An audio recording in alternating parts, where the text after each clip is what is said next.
Alright, hey guys, today I wanted to do a brief look back on my history with Nintendo's handheld systems.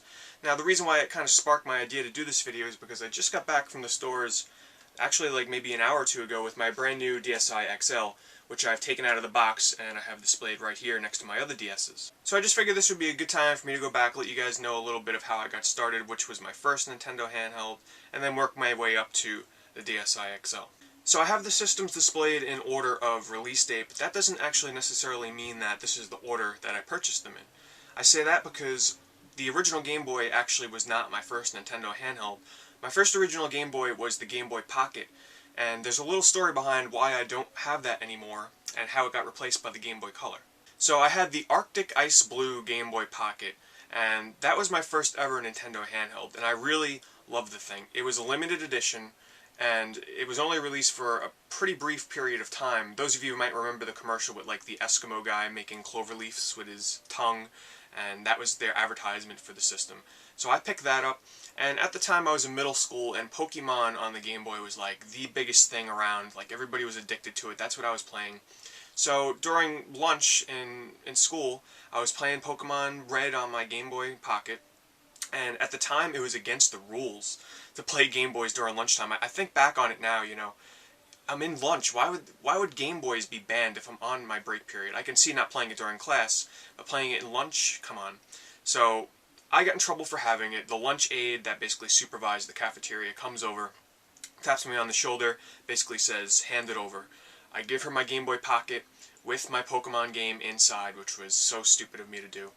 And as it ends up, she puts it on the cafeteria table, and another schoolmate steals it off the table. It goes missing, and there goes my Game Boy Pocket.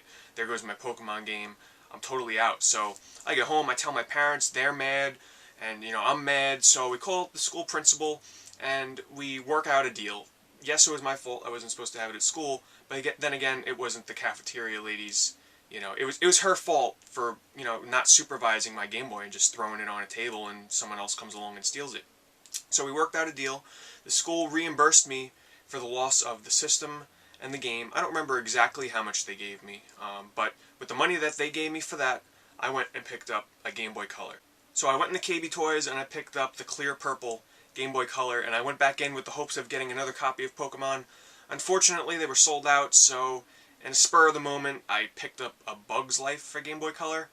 Yeah, that was one of the worst purchases I think I've ever made in the history of video games. I couldn't even pass the first level. It was terrible. I wanted a game for my brand new Game Boy Color, and there weren't many games to choose from, so that's the one I picked out.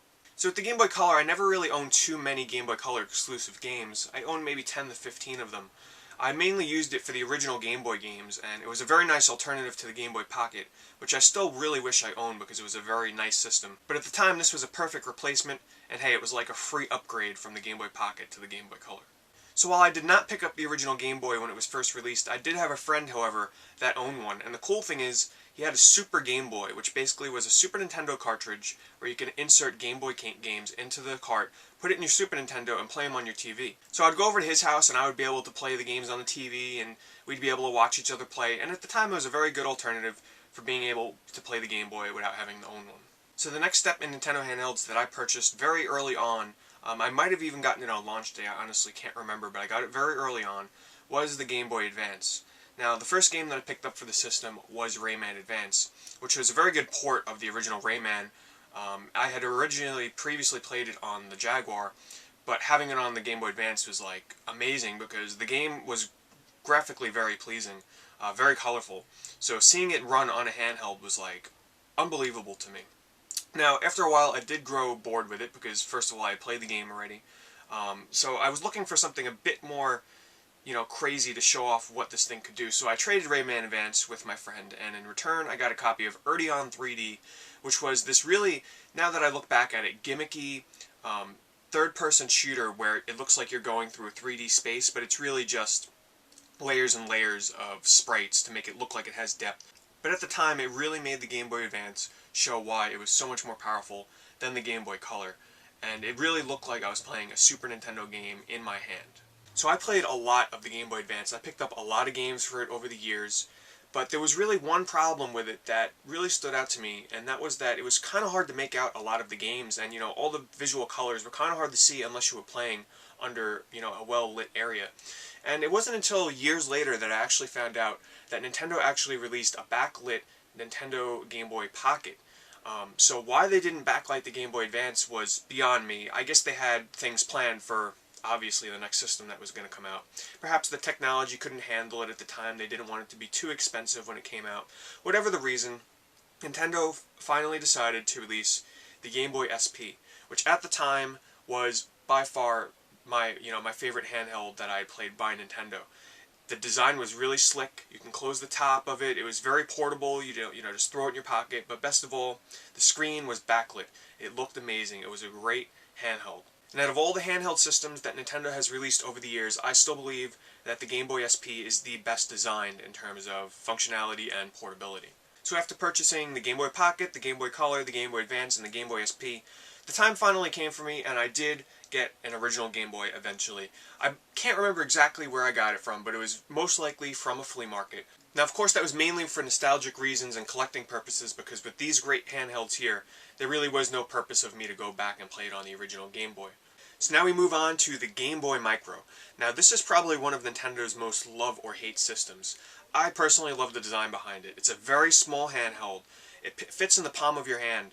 But the coolest thing to me is that it's extremely portable, it's so tiny, and the screen resolution is actually enhanced because the pixels are more compact, and it looks just more refined and a lot more clear. The only problem with it is, though, a lot of games, it puts a strain on my eyes sometimes. Like if I was trying to play Fire Emblem or something, the text can be very small, and you kind of have to strain to see.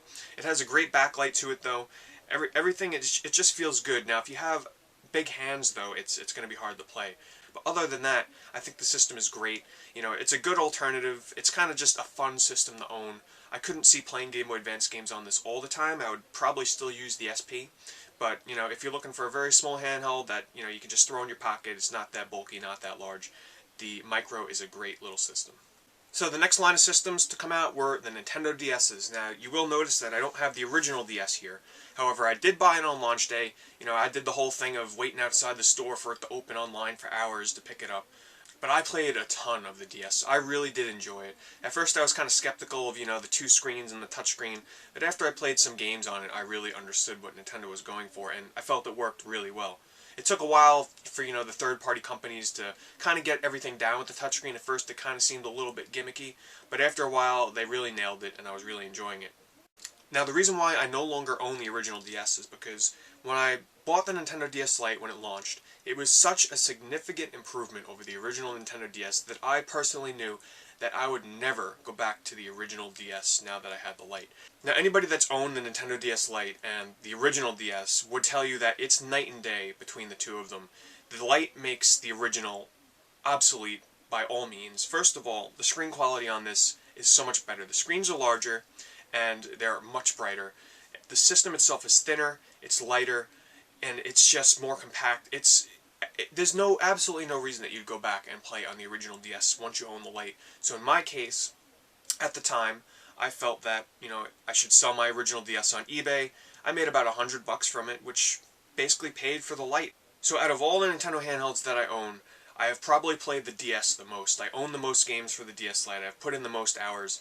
I'm over 100 DS games now, and so naturally when they announced the next iteration of it, I was all for it. So not too long ago they actually came out with the Nintendo DSi. You guys watched me unbox it, and for the money I kind of felt that it wasn't a significant improvement now that I look back at it.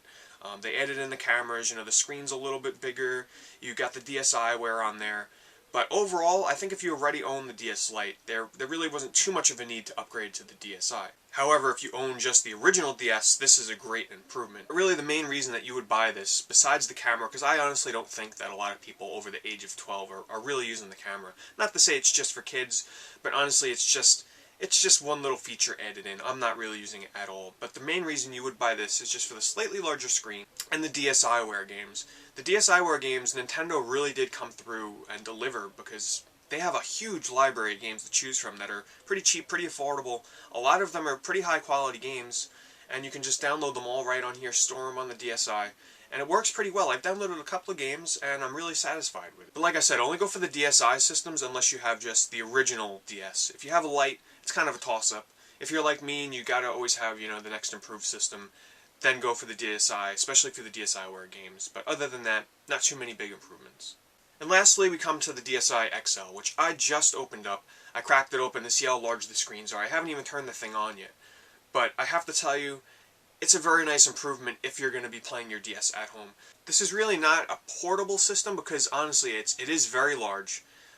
Normally when you see upgrades on systems, it's usually a downgrade in size. Like look at the Micro, look at the SP. You know, very rarely do they actually increase the size of the system. But Nintendo is targeting a different audience with these handhelds here. However, I want to say that if you play the DSi at home, check out the size of the screens on this thing. It's very big. Let me just compare it to the original DS Lite so you can see. So if you take a look here, the screen size is significantly larger. Now, if you're the type of person that stays at home and plays your DS a lot, this system is perfect for you. If you're the person that goes, takes their DS on the go a lot, I would say stick with the DS Lite and the DSi. That's what I plan on doing when I take my DS with me now. I'm going to take my DSi, and when I play my DS at home, I'm going to play it on my XL because this is just perfect to, throw on the table or, play my games on when I'm at home because these screens are very large. In terms of my recommendation if you should buy it or not, I would say if you have a DS Lite, it's a very nice upgrade, especially if you play at home. If you already have a DSi, I would say only pick this up if you really like the screen size and if you play a lot of DS at home. But otherwise, I would say probably stick with the DSi. However, don't forget, Nintendo did just recently announce their next handheld system. Right now, codenamed the 3DS. Don't know if that's going to be the official name or not. So a lot of people are holding off on buying the XL and are going to wait for the new system, which supposedly is going to have 3D capabilities without the use of any kind of glasses or anything like that, which I'll have to see how it is. It sounds very interesting. But this will probably be the last iteration of a regular DS system that we see until the new handheld comes out. So there you go, guys. That's just a brief look back at my history with Nintendo's handhelds. Thank you for watching.